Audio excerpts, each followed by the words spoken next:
안녕하세요. 6월 3일 월요일 말드라에 오신 여러분들을 환영하고 축복합니다.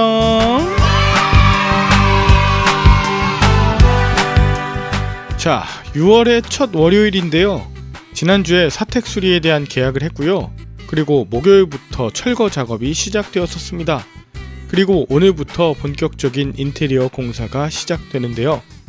저는 앞으로의 한 달간 공사 기간 중에 조그마한 안전사고도 또 관계적 어려움도 발생하지 않길 위해 기도할 것입니다.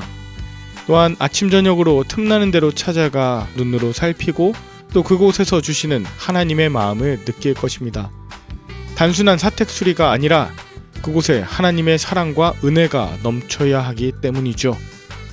오늘 본문에도 요시야가 성전을 수리하면서 생기는 이야기가 나오는데 어떤 이야기인지 함께 말씀의 은혜를 나누길 소망합니다.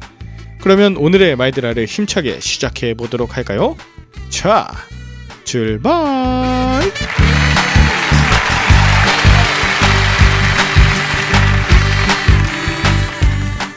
오늘은 열왕기하 22장을 묵상합니다.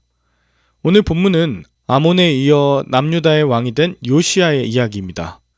요시야가 왕이 될 당시에 나이가 8살이었습니다. 요시야가 어리고 당시 국제 정세상 남유다는 매우 불안정하고 취약할 수 있는 정치적 상황 아니었겠습니까? 게다가 아버지 아몬과 할아버지 므낫세가 남유다에 많은 악행들을 저질렀기 때문에 남유다는 상당히 갈등의 골이 깊은 상황이었을 것입니다. 그런데 이런 상황은 어린 요시야와 남유다에게 오히려 회복의 기회가 되었습니다. 일단 요시야는 어렸기 때문에 아버지의 악행을 익히지 못했습니다. 또한 할아버지의 므낫세의 오랜 통치로 인해 우상 숭배에 지쳐있는 남유다에 회복의 바람을 불어일으킬 수 있었죠. 요시야를 통해 유다의 신앙 회복의 길이 열리게 된 것입니다. 자, 어려움을 어려움으로 보지 않는 자, 또 정직함과 신앙의 온전함을 가진 그 한 사람이 가정과 교회, 더 나아가 나라 전체를 회복시키는 자가 됩니다. 요시야가 통치한 지 18년이 되던 해에 서기관인 사반을 보내 성전 수리를 지시합니다. 이 일을 위해 그동안 백성이 성전세로 바쳤던 은을 대제사장 힐기야에게 받아서 성전 수리를 맡은 감독자에게 넘겨주게 합니다. 그리고 이 은을 감독자에게 전달하면 작업자는 목수들을 비롯한 일꾼을 고용해서 성전 수리에 필요한 재료들을 구입하게 했어요. 자, 이런 과정들을 통해 성전 수리를 담당한 자들은 정직하고 성실하게 일에 임하였고 성전에서 일하는 자와 또 작업자들 간에 신뢰가 생기게 되었습니다. 일반적으로 교회를 리모델링하거나 건축하고 나면 목회자와 성도들 간에 분쟁이 생기거나 신뢰관계가 깨지는 일이 종종 생깁니다. 회계보고를 하다가 불이한 이득을 취한 정황이 드러나기도 하고 공사 중에 생긴 하자로 인해서 지속적으로 갈등이 생기기도 하죠. 그런데 요시야는 백성들에게 성전 수리에 대한 부담을 추가하지 않았어요. 이전에 거두었던 성전세를 활용해서 성전 수리를 하였고 또 정직과 신뢰로 바탕으로 한 정책으로 말미암아 하나하나 일들을 처리해 나갔습니다. 오늘날에도 교회 리모델링이나 건축을 할 때 과도한 빚을 지고 공사를 단행했다가 감당하지 못하는 그 빚 때문에 교회가 해야 되는 진정한 사명을 다하지 못하고 그저 빚에 허덕이는 경우가 얼마나 많습니까? 심지어는 교회가 경매에 넘어가 이단에게 팔리기도 하죠. 그런 의미에서 우리는 요시야가 성전 수리를 얼마나 정석으로 하고 있는지를 본받아야 합니다. 그러던 와중 대제사장 힐기야가 성전에서 율법책을 발견합니다. 그리고 그것을 서기관 사반에게 전달합니다. 사반은요, 그 율법책을 읽어요. 그리고 이 율법책의 내용을 요시야에게 또한 낭독합니다. 자, 이렇게 하나님의 말씀이 전달되고 있잖아요. 힐기야를 통해서 사반에게, 또 사반은 요시야에게 말씀을 전하고 있습니다. 이 율법책의 내용을 들은 요시야는요, 자기 옷을 찢으며 회개합니다. 말씀을 듣는 순간 조상 때부터 말씀에 불순종했던 것과 하나님께서 유다를 향한 진노하셨음을 느꼈기 때문입니다. 이후에 요시야 왕은 제사장과 서기관, 왕의 시종들을 불러 율법책을 통해 하나님께서 진정하시고자 하는 말씀이 무엇인지 여쭤보라고 명령합니다. 요시야는 자신에게 주신 말씀이지만 그 말씀을 서로에게 나누고 묵상하게 하는 것입니다.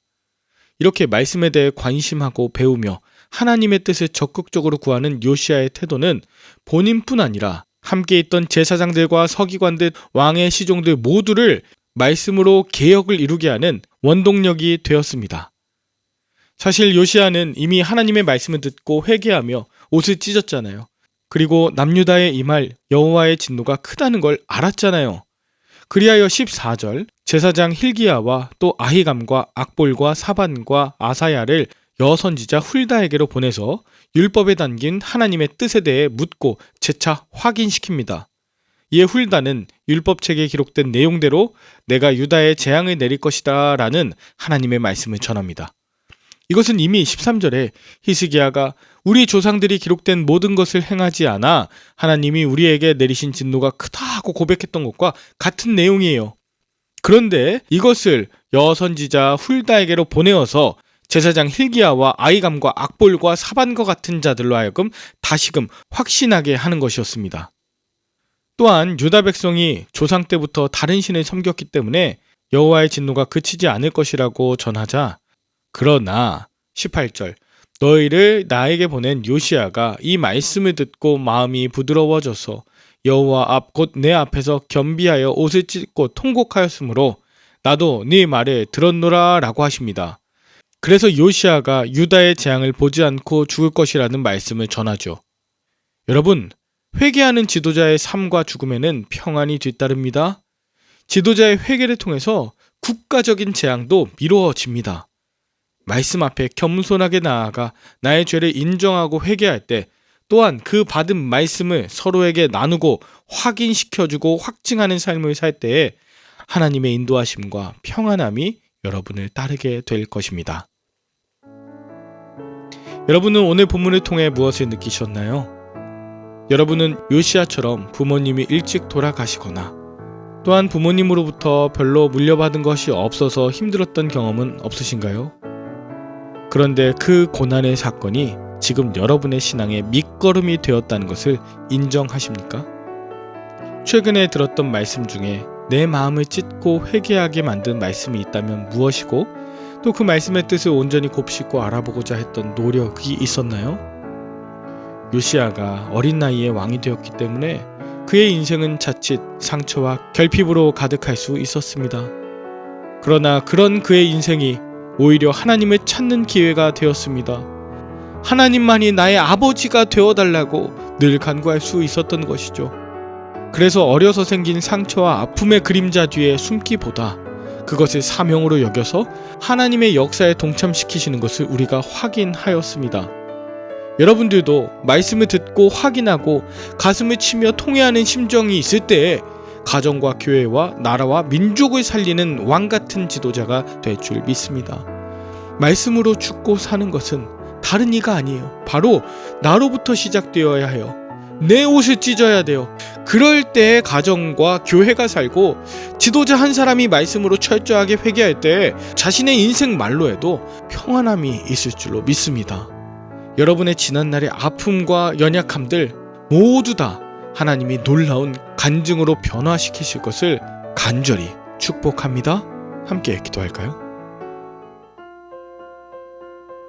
하나님 아버지, 뜻하지 않게 받은 상처와 부모님의 부재, 학대, 방임, 이런 고난의 순간들이 오히려 주님을 더욱 찾는 계기이자 사명이 되게 하여 주셔서 감사합니다. 함께 하나님의 말씀을 묵상하고 주님의 뜻을 구하는 생명 공동체를 통해 주님의 거룩한 일을 해 나가게 하옵소서. 무엇보다 말씀 앞에서 저의 마음을 찢음으로 철저히 회개하는 삶의 개혁을 이루게 하시고 죽는 날까지 주님이 주시는 여호와 샬롬을 누리게 하여 주시옵소서. 감사를 드리며 예수님의 이름으로 기도 올리옵나이다. 아멘. 오늘도 좋은 하루 되시길 바라며 저는 내일 다시 찾아뵙도록 하겠습니다. 샬롬.